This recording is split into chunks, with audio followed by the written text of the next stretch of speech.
Hey guys, welcome back to 25 Sweetpeas. So today I'm going to be showing you how to create this fun and kind of easy spring nail art look. It's a fun little floral that you could wear really any season and do with many colors. So first off, I'm going to start by applying 2 coats of China Glaze Glamletics, which is from the new China Glaze Chic Physique collection. That was their spring line for the 2018, which I'm really enjoying.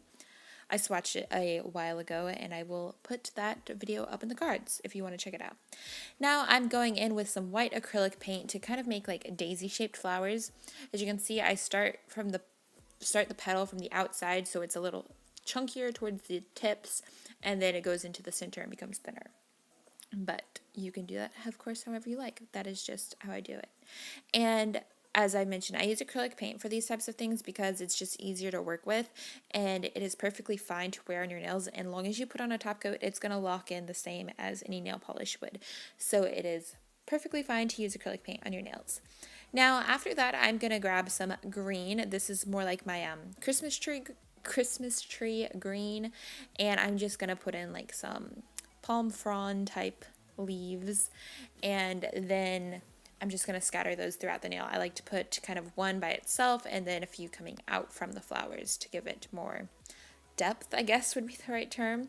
Next up, I'm going to go in with like my lighter green, which is kind of like a light grass green acrylic paint as well, and create more like bigger fronds, fern leaves kind of actually. And I'm just going to put those like overlapping the green in a few spots, and I try to put 2 to 3 on each nail depending on what you want. Now I'm going in with some light lavender acrylic paint and putting in little clusters of little flowers. These we will dot middles in the future, which is right now. We're going to go in with oh, no, not yet. First, we're putting in the yellow centers, and now we're going to go in with some dark purple and put in the purple centers. And after you have done that, your design is officially done. You can apply with your favorite top coat, either shiny or matte. I did shiny here, and then I did matte for photos, and both look great in my opinion. So that is how you create this look.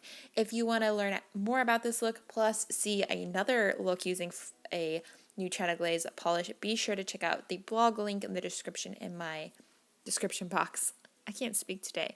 And you will see 2 fun floral designs featuring polishes from the new China Glaze collection. So thank you guys so much for watching. I hope you guys enjoyed this video. Be sure to like and subscribe for more, and I will see y'all next time. Bye!